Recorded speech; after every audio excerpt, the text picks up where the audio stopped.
Hello my dear students, welcome back to your YouTube channel ನಮ್ಮ KSIS. ಈ ದಿನ ನಾವು ಈ ವಿಡಿಯೋದಲ್ಲಿ ಆಗಸ್ಟ್ 2025ರ ಸ್ಪರ್ಧಾ ವಿಜೇತ ಮ್ಯಾಗಝಿನಿನ ಮುಂದಿನ ಭಾಗ ಅಂದ್ರೆ ಭಾಗ 5ನ್ನ ನೋಡೋಣ. ವಿಡಿಯೋನ ಶುರು ಮಾಡೋಕ್ಕಿಂತ ಮುಂಚೆ ನೀವಿನ್ನ ನಮ್ಮ ಚಾನಲ್ಗೆ ಸಬ್ಸ್ಕ್ರೈಬ್ ಆಗಿಲ್ಲ ಅಂತಂದ್ರೆ ದಯವಿಟ್ಟು ಸಬ್ಸ್ಕ್ರೈಬ್ ಆಗಿ, ಲೈಕ್ ಮಾಡಿ, ಕಮೆಂಟ್ ಮಾಡಿ ಮತ್ತು ಶೇರ್ ಮಾಡಿ. ಈ ದಿನದ ಮೊದಲನೇ ಟಾಪಿಕ್ ಕೊಪ್ಪಳ ಜಿಲ್ಲೆ ಕನಕಗಿರಿ ತಾಲೂಕಿನ ತೋಟಗಾರಿಕಾ ತಂತ್ರಜ್ಞಾನ ಪಾರ್ಕ್. ಇದಕ್ಕೆ ಸಂಪುಟ ಸಭೆ ಒಪ್ಪಿಗೆಯನ್ನ ನೀಡಿದೆ. ಇದರ ಜೊತೆಗೆ ರಾಯಚೂರಿನಲ್ಲಿರುವಂತಹ ಜವಳಿ ಪಾರ್ಕ್ ಮತ್ತೆ ಹಾನಗಲ್ನಲ್ಲಿ ತೋಟಗಾರಿಕಾ ಬೆಳೆಗಳ ಫುಡ್ ಪಾರ್ಕ್ ಕೂಡ ಅನುಮೋದನೆಯನ್ನ ಕೊಟ್ಟಿದೆ, ಒಪ್ಪಿಗೆಯನ್ನ ನೀಡಿದೆ. ಸೊ ಈ ಮೂರು ಪಾರ್ಕ್ಗಳು ಸಾರ್ವಜನಿಕ ಮತ್ತು ಖಾಸಗಿ ಸಹಭಾಗಿತ್ವದಲ್ಲಿ ನಿರ್ಮಾಣ ಮಾಡಲಾಗಿದೆ. ಅಂದ್ರೆ PPP model, public private partnership model ಅಲ್ಲಿ ಇವುಗಳನ್ನು ನಿರ್ಮಾಣ ಮಾಡಲಾಗಿದೆ. ಇಷ್ಟೇ ಅಲ್ಲದೆ ಸಂಪುಟ ಸಭೆಯಲ್ಲಿ ಉತ್ತರ ಕರ್ನಾಟಕ ಪ್ರವಾಸಿ ಸರ್ಕ್ಯೂಟ್ ಅಭಿವೃದ್ಧಿಗೂ ಕೂಡ ಒಪ್ಪಿಗೆಯನ್ನ ನೀಡಲಾಗಿದೆ. ಇದು ಮುಖ್ಯವಾಗಿ ಹಂಪಿ, ಬಾದಾಮಿ, ಐಹೊಳೆ, ಪಟ್ಟದಕಲ್ಲು, ವಿಜಯಪುರ ಒಳಗೊಂಡ ಪ್ರವಾಸಿ ಸರ್ಕ್ಯೂಟ್ ಅಭಿವೃದ್ಧಿಗೆ ಒಪ್ಪಿಗೆಯನ್ನ ನೀಡಲಾಗಿದೆ. ಒಟ್ಟು 162.22 ಕೋಟಿ ವೆಚ್ಚದ ಒಂದು ಅಭಿವೃದ್ಧಿ ಕಾರ್ಯವನ್ನ ಈ ಟೂರಿಸಂ ಸರ್ಕ್ಯೂಟ್ ಅಲ್ಲಿ ಮಾಡಲಾಗ್ತದೆ.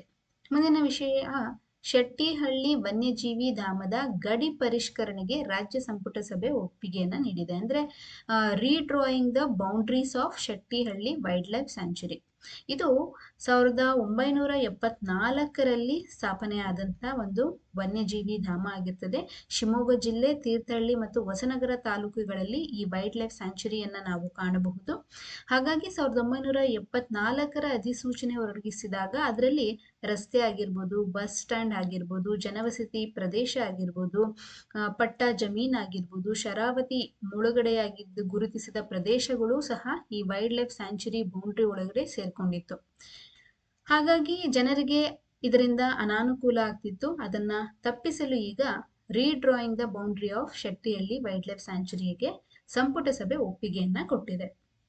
ಮುಂದಿನ ವಿಷಯ, ಕರ್ನಾಟಕ government approves biodegradable carry bags. ಇದು 2016ರ ಅಧಿಸೂಚನೆ ಪ್ಲಾಸ್ಟಿಕ್ ಕ್ಯಾರಿ ಬ್ಯಾಗ್ ವ್ಯಾಖ್ಯಾನಕ್ಕೆ ತೀರ್ಮಾನವನ್ನ ಮಾಡಲಾಗಿತ್ತು. ಈ ಅಧಿಸೂಚನೆಯಲ್ಲಿ ಪ್ಲಾಸ್ಟಿಕ್ ಕ್ಯಾರಿ ಬ್ಯಾಗ್ ಮತ್ತೆ ಭಿತ್ತಿಪತ್ರ, ತೋರಣ, ಫ್ಲೆಕ್ಸ್ ಆಗಿರ್ಬೋದು, ಪ್ಲಾಸ್ಟಿಕ್ ತಟ್ಟೆ ಆಗಿರ್ಬೋದು, ಲೋಟ, ಚಮಚ, ಹಾಳೆಗಳ ತಯಾರಿಕೆ ಇವುಗಳನ್ನ ಮಾರಾಟ ಮಾಡುವುದು ಮತ್ತೆ ದಸ್ತಾವೇಜುವನ್ನ ನಿಷೇಧಿಸಲಾಗಿತ್ತು. ಸೊ ಈಗ ಅಪ್ರೂವ್ ಕೊಟ್ಟಿರುವಂತಹ ಈ ಬಯೋಡಿಗ್ರೇಡಬಲ್ ಕ್ಯಾರಿ ಬ್ಯಾಗ್ಸ್ ಅಂದ್ರೆ ಜೈವಿಕವಾಗಿ ವಿಘಟನೆಯಾಗುವಂತಹ ಕೈಚೀಲಗಳು, ಇವು 180 ದಿನಗಳು ತೆಗೆದುಕೊಳ್ತವೆ ಈ ಬಯೋಡಿಗ್ರೇಡಬಲ್ ಆಗೋದಕ್ಕೆ. ಹಾಗಾಗಿ ಈಗ ಇದಕ್ಕೆ ಒಪ್ಪಿಗೆ ಕೊಟ್ಟಿರುವಂತಹ ಕಾನೂನು ಯಾವುದರ ಅಡಿ ಬರುತ್ತದೆ ಅಂತಂದ್ರೆ 2021ರ ಪ್ಲಾಸ್ಟಿಕ್ ತ್ಯಾಜ್ಯ ನಿರ್ವಹಣೆ ತಿದ್ದುಪಡಿ ನಿಯಮಗಳ ಅಡಿಯಲ್ಲಿ ಈ ಪ್ರಸ್ತಾವನೆಗೆ ಅಧಿಕಾರಿಗಳು ಅಥವಾ ಸಚಿವ ಸಂಪುಟ ಸಭೆಯಲ್ಲಿ ಒಪ್ಪಿಗೆಯನ್ನ ನೀಡಿದ್ದಾರೆ. ಇನ್ನೊಂದು ಪಾಯಿಂಟ್, ಸಚಿವ ಸಂಪುಟ ಸಭೆಯಲ್ಲಿ ಕ್ಯಾಬಿನೆಟ್ ಅಲ್ಲಿ ಅಪ್ರೂವ್ ಆಗಿರುವಂತದ್ದು ಜಿಲ್ಲೆಗೊಂದು ಮೊಬೈಲ್ ಸಂಚಾರಿ ಫೋರೆನ್ಸಿಕ್ ವಾಹನ.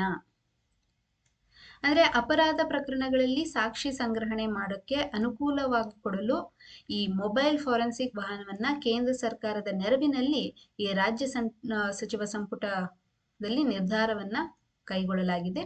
ಇದು ಭಾರತೀಯ ನ್ಯಾಯ ಸಂಹಿತೆ, ಭಾರತೀಯ ನಾಗರಿಕ ಸುರಕ್ಷೆ ಮತ್ತು ಭಾರತೀಯ ಸಾಕ್ಷ್ಯ ಅಧಿನಿಯಮ 2023ರ ನಿಯಮಗಳು ಜಾರಿಗೆ ಬಂದ ನಂತರ 7 ವರ್ಷಕ್ಕೆ ಮೇಲ್ಪಟ್ಟ ಶಿಕ್ಷೆ ಒಳಗಾಗುವ ಅಪರಾಧ ಪ್ರಕರಣಗಳಿಗೆ ಕಡ್ಡಾಯವಾಗಿ ಆ ಸ್ಥಳಕ್ಕೆ ಭೇಟಿ ನೀಡಿ ವಿಧಿವಿಜ್ಞಾನ ತಜ್ಞರು ಮೊಬೈಲ್ ಫೋರೆನ್ಸಿಕ್ ವಾಹನ ಬಳಸಿಕೊಳ್ಳಲು ಈ ಸೂಚಿಸಲಾಗಿದೆ. ಮುಂದೆ ನಿಘಂಟು ತಜ್ಞ ಅಂತ ಕರೆಯುವ ಫರ್ಡಿನ್ಯಾಂಡ್ ಕಿಟಲ್ ಅವರ ಜೀವನ ಸಾಧನೆ ಪರಿಚಯಿಸುವ ಒಂದು ಸಾಕ್ಷ್ಯ ಚಿತ್ರ ಅರಿವು ಮತ್ತು ಗುರು. Philemon Kittel, author of first Kannada English dictionary. ಈ ಚಿತ್ರದಲ್ಲಿ ಕನ್ನಡ, ಇಂಗ್ಲಿಷ್ ಮತ್ತು ಜರ್ಮನಿ ಭಾಷೆಯಲ್ಲಿ ಧ್ವನಿಯನ್ನ ನೀಡಲಾಗಿದೆ. ಅಷ್ಟೇ ಅಲ್ಲದೆ ಈ ಕಿಟಲ್ ಅನ್ನವರು ಜರ್ಮನಿ ದೇಶದವರು. ಇವರು ಭಾರತ ಮತ್ತು ಜರ್ಮನ್ ನಲ್ಲಿ ವಾಸವಾಗಿರ್ತಾರೆ. ಅದರ ಆಧಾರದ ಮೇಲೆ ಈ ಸಾಕ್ಷ್ಯ ಚಿತ್ರವನ್ನ ಚಿತ್ರೀಕರಿಸಲಾಗಿದೆ. ಈ ಕನ್ನಡ ನಾಡಿನಲ್ಲಿ, ನಮ್ಮ ಕರ್ನಾಟಕದಲ್ಲಿ ಸುಮಾರು 30 ವರ್ಷಗಳ ಕಾಲ ಇವರು ಇರ್ತಾರೆ. ಇದೇ ಸಂದರ್ಭದಲ್ಲಿ ಇವರು ಕರ್ನಾಟಕ ನಾಡಿನ ಸಂಸ್ಕೃತಿಯನ್ನ ಮತ್ತೆ ಅದರ ಜೊತೆಗೆ ಕನ್ನಡವನ್ನ ಕಲಿತು ಈ ಒಂದು ಡಿಕ್ಷನರಿಯನ್ನ, ನಿಘಂಟನ್ನ ಬರೀತಾರೆ. ಅಷ್ಟೇ ಅಲ್ಲದೆ ಇವರು ಭಾರತಕ್ಕೆ ಧರ್ಮ ಪ್ರಚಾರ ಮಾಡಬೇಕು ಅಂತ ಜರ್ಮನಿಯಿಂದ ಬಂದಿರ್ತಾರೆ. ಅದೇ ಸಂದರ್ಭದಲ್ಲಿ ಕರ್ನಾಟಕದಲ್ಲಿ ಭೇಟಿ ನೀಡಿ ಕನ್ನಡ ಮತ್ತು ಇಂಗ್ಲಿಷ್ ನಿಘಂಟನ್ನ ರಚನೆಯನ್ನ ಮಾಡ್ತಾರೆ. ಮುಂದಿನ ವಿಷಯ, ರಾಜ್ಯದ 12 ಜಿಲ್ಲೆಗಳಲ್ಲಿ ಸ್ಟಿಲ್ ಬರ್ತ್ ಪ್ರಮಾಣ ಹೆಚ್ಚಳ. ನಿಮ್ಮ ಪರೀಕ್ಷೆಯಲ್ಲಿ what is the meaning of stillbirth ಅಂತ ಕೇಳಿದ್ರೆ, ಗರ್ಭದಲ್ಲಿಯೇ ಮೃತಪಟ್ಟ ಮಗು, ಇವುಗಳ ಅಂಕಿ ಅಂಶಗಳ ಪ್ರಕಾರ ಈಗ ಕರ್ನಾಟಕದಲ್ಲಿ 12 ಜಿಲ್ಲೆಗಳಲ್ಲಿ ಇದರ ಪ್ರಮಾಣ ಹೆಚ್ಚಳಿಕೆಯನ್ನ ಕಂಡಿದೆ. ಅದರಲ್ಲೂ ಗ್ರಾಮೀಣ ಪ್ರದೇಶಕ್ಕೆ ಹೋಲಿಸಿಕೊಂಡ್ರೆ ನಗರ ಮತ್ತು ಪಟ್ಟಣಗಳಲ್ಲಿ ಇದರ ಸಂಖ್ಯೆ ಹೆಚ್ಚಾಗಿರುವುದನ್ನ ನಾವು ಕಾಣಬಹುದು. 1000 ಶಿಶುಗಳ ಜನನದ ಪ್ರಮಾಣಕ್ಕೆ ಕಂಪೇರ್ ಮಾಡಿದ್ರೆ 3.41 ಈ ಸ್ಟಿಲ್ ಬರ್ತ್ ರೇಟ್ಸ್ ಜಾಸ್ತಿ ಆಗಿದೆ. ಒಂದು ನಿರ್ಜೀವ ಶಿಶುವ ಜನನ ಪ್ರಮಾಣ ದಾಖಲಾಗದೇ ಇರುವಂತ, ಅಂದ್ರೆ ಒಂದು ಕೂಡ ಸ್ಟಿಲ್ ಬರ್ತ್ ಪ್ರಕರಣ ದಾಖಲಾಗದೇ ಇರುವಂತಹ ಜಿಲ್ಲೆಗಳನ್ನ ನೋಡೋದಾದ್ರೆ ಹಾಸನ, ಕೊಡಗು, ಯಾದಗಿರಿ ಜಿಲ್ಲೆಗಳು. ಅಂದ್ರೆ ಇಲ್ಲಿ ಒಂದು ಹೆಲ್ತ್ ಆಸ್ಪೆಕ್ಟ್ಸ್ ಚೆನ್ನಾಗಿದೆ ಅಂತ ಕಾಣಿಸ್ತಾ ಇದೆ. ಮುಂದಿನ ವಿಷಯ, ಹುತಾತ್ಮ ಯೋಧರ ಗೌರವಕ್ಕಾಗಿ ನಿರ್ಮಿಸಲಾಗಿರುವ ಬೃಹತ್ ವೀರಗಲ್ಲು ಅನಾವರಣ. ಇದು ಜುಲೈ 26, 2025ರಲ್ಲಿ ಇದನ್ನ ಮಾನ್ಯ ಮುಖ್ಯಮಂತ್ರಿ ಸಿದ್ದರಾಮಯ್ಯನವರು ಇದನ್ನ ಉದ್ಘಾಟನೆಯನ್ನ ಮಾಡ್ತಾರೆ. ಇದು ಸುಮಾರು 75 ಅಡಿ ಎತ್ತರದಲ್ಲಿ ಇದ್ದು 26ನೇ ಕಾರ್ಗಿಲ್ ವಿಜಯ ದಿವಸದ ಅಂಗವಾಗಿ ಇದನ್ನ ಆಯೋಜನೆ ಮಾಡಲಾಗ್ತದೆ. ರಾಷ್ಟ್ರೀಯ ಸೈನಿಕ ಸ್ಮಾರಕದಲ್ಲಿ ಏಕಶಿಲಾ ವೀರಗಲ್ಲನ್ನ ನಿರ್ಮಾಣ ಮಾಡಲಾಗ್ತದೆ. ಇದರ ಶಿಲ್ಪಿ ನೋಡೋದಾದ್ರೆ ಅಶೋಕ್ ಗುಡಿಗಾರ್. ಇದರ ತೂಕ ಬಂದ್ಬಿಟ್ಟು 700 ಟನ್ ತೂಕ ಇರ್ತದೆ. ಸೊ ನಿಮಗೆ ಇತ್ತೀಚೆಗೆ ಅನಾವರಣಗೊಂಡಂತ ವೀರಗಲ್ಲು ಎಷ್ಟು ಅಡಿ ಎತ್ತರದಲ್ಲಿದೆ ಅಂತ ಕೇಳ್ಬೋದು, ಅಥವಾ ಯಾವುದರ ಅಂಗವಾಗಿ ಇದನ್ನ ನಿರ್ಮಾಣ ಮಾಡಲಾಗಿದೆ ಅಂತ ಕೇಳ್ಬೋದು. 26ನೇ ಕಾರ್ಗಿಲ್ ವಿಜಯ ದಿವಸದ ಅಂಗವಾಗಿ ಇದರ ಶಿಲ್ಪಿಯನ್ನ ಕೇಳ್ಬೋದು, ಮತ್ತೆ ಇದು ಏಕಶಿಲಾ ವಿಗ್ರಹನ ಅಲ್ವಾ, ಮತ್ತೆ ಇದರ ತೂಕದ ಬಗ್ಗೆ ಸಹನ ಕೇಳ್ಬೋದು. ಮುಂದಿನ ಆರ್ಟಿಕಲ್, ತಲಾ ಆದಾಯದಲ್ಲಿ ಕರ್ನಾಟಕ ಮೊದಲ ಸ್ಥಾನ, per capita income for the year of 2025. So ದೇಶದಲ್ಲೇ ಕರ್ನಾಟಕ ರಾಜ್ಯ ಅತಿ ಹೆಚ್ಚು ತಲಾ ಆದಾಯ ಹೊಂದಿರುವ ರಾಜ್ಯವಾಗಿ ಹೊರಹೊಮ್ಮಿದೆ. ಸೊ ತಲಾ ಆದಾಯ ಪ್ರಮಾಣವನ್ನು ನೋಡೋದಾದ್ರೆ 2 ಲಕ್ಷ ರೂಗಳನ್ನ ದಾಟಿದೆ. ಇದು 1,96,309 ರು ತಲಾ ಆದಾಯದೊಂದಿಗೆ ತಮಿಳುನಾಡು 2ನೇ ಸ್ಥಾನದಲ್ಲಿ ಇದೆ. ಅಂದ್ರೆ ಇದನ್ನ ಹೇಗೆ ಕ್ಯಾಲ್ಕುಲೇಟ್ ಮಾಡ್ತಾರೆ ಅಂತಂದ್ರೆ, ಫಾರ್ ಎಕ್ಸಾಂಪಲ್ ನಿಮಗೆ ಅರ್ಥ ಆಗ್ಲಿ ಅಂತ, ಇವಾಗ ತಲಾ ಆದಾಯ ಬಂದ್ಬಿಟ್ಟು ಅಥವಾ ಒಂದು ರಾಜ್ಯದ ರೆವೆನ್ಯೂ ಬಂದ್ಬಿಟ್ಟು 1 ಲಕ್ಷ ಇದೆ ಅಂದ್ಕೊಳ್ಳೋಣ, 1 ಲ್ಯಾಕ್ ರೂಪಿ. ಅಲ್ಲಿ ಪಾಪ್ಯುಲೇಷನ್ ಬಂದ್ಬಿಟ್ಟು 1000 ಜನ ಇರ್ತಾರೆ. ಈ 1 ಲಕ್ಷನ 1000ದಿಂದ ಡಿವೈಡ್ ಮಾಡಿದ್ರೆ ಎಷ್ಟು ಬರುತ್ತೋ ಅದನ್ನ ಪರ್ ಕ್ಯಾಪಿಟಾ ಇನ್ಕಮ್ ಅಂತ ಪರಿಗಣಿಸಲಾಗ್ತದೆ. ಅಷ್ಟೇ ಅಲ್ಲದೆ ಸ್ಥಿರ ಬೆಳೆಗಳಲ್ಲಿ ರಾಜ್ಯದ ತಲಾ ನಿವ್ವಳ ದೇಶೀಯ ಉತ್ಪನ್ನ NSDP, net state domestic product, ಅಂದ್ರೆ ಒಂದು ಕಾನ್ಸ್ಟೆಂಟ್ ಪ್ರೈಸ್ ಅಲ್ಲಿ ನೋಡೋದಾದ್ರೆ ಯಾವುದೋ ಒಂದು ವರ್ಷವನ್ನ ಆಧಾರದ ಮೇಲೆ 2014-15ರಿಂದ ಇದು ಒಂದು ಕಾನ್ಸ್ಟೆಂಟ್ ಇಯರ್ ಅಂತ, ಇಲ್ಲಿಯ ತನಕ 2024-25ರ ತನಕ ಎಷ್ಟು NSDP ಡೆವಲಪ್ ಆಗಿದೆ ಅಂತ ನೋಡೋದಾದ್ರೆ ಸುಮಾರು 93.6ರಷ್ಟು ಬೆಳವಣಿಗೆಯನ್ನ ಮಾಡಿ ದಾಖಲಿಸಲಾಗಿದೆ. ಮುಂದಿನ ವಿಷಯ, ಬೆಂಗಳೂರು ವಿಯೆಟ್ನಾಂ ಹೋ ಚಿ ಮಿನ್ ಸಿಟಿ ನಡುವೆ ವಿಯೆಟ್ ಜೆಟ್ ಏರ್ ನೇರ ವಿಮಾನ. ಸೊ ಭಾರತ ಚೀನಾ ನಾಗರಿಕತೆಗಳ ಸಂಗಮವಾಗಿರುವಂತ ವಿಯೆಟ್ನಾಂ ರೋಮಾಂಚಕಾರಿ ಚರಿತ್ರೆಯನ್ನು ಹೊಂದಿದೆ. ಅದರದೇ ಆದಂತ ಸಂಸ್ಕೃತಿ ಮತ್ತು ಹಸಿರು ಹೊದ್ದ ಪ್ರಕೃತಿಗೆ ಇದು ಹೆಸರುವಾಸಿಯಾಗಿದೆ. ಸೊ ಈಗ ಅಗ್ಗದ ದರದಲ್ಲಿ ನಾವು ವಿಯೆಟ್ನಾಂಗೆ ಹೋಗಿ ಬರಬಹುದು ಅಂತ ಒಂದು ಕಾರ್ಯಕ್ರಮ, ಬೆಂಗಳೂರು ಟು ಹೋ ಚಿ ಮಿನ್ ಸಿಟಿ. ಇದಕ್ಕೆ ನೇರ ವಿಮಾನವನ್ನ ವಿಯೆಟ್ ಜೆಟ್ ಏರ್ ಈಗ ಚಾಲನೆಯನ್ನ ಕೊಟ್ಟಿದೆ.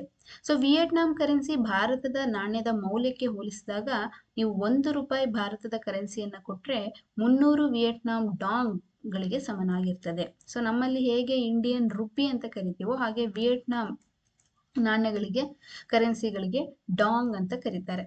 ಸೊ ಇತರ ದೇಶಗಳಿಗೆ ಕಂಪೇರ್ ಮಾಡಿದ್ರೆ ಅತಿ ಕಡಿಮೆ ಖರ್ಚಿನಲ್ಲಿ ವಿಯೆಟ್ನಾಂ ಟ್ರಿಪ್ ಅನ್ನ ನಾವು ಮಾಡಬಹುದು. ಸೊ ನೀವು ಯಾರಾದ್ರೂ ಇಂಟರ್ನ್ಯಾಷನಲ್ ಟ್ರಿಪ್ ಹೋಗ್ಬೇಕು ಅನ್ಕೊಂಡಿದ್ರೆ ವಿಯೆಟ್ನಾಂಗೆ ಒಂದ್ಸತಿ ವಿಸಿಟ್ ಮಾಡಿ ಬನ್ನಿ. ಮುಂದೆ ಈ ವರ್ಷ ನವೆಂಬರ್ 18 ಮತ್ತು 19ರಂದು ಬೆಂಗಳೂರಿನಲ್ಲಿ ನಡೆಯಲಿರುವಂತಹ ಬೆಂಗಳೂರು ಟೆಕ್ ಸಮಿಟ್, ಇದರ ಮುನ್ನುಡಿಯಾಗಿ bridge to Bengaluru bridge to Bengaluru ಅನ್ನುವಂಥ ಇಂಟರ್ನ್ಯಾಷನಲ್ ಡೈಲಾಗ್ ನವದೆಹಲಿಯಲ್ಲಿ ಜರುಗಿದೆ.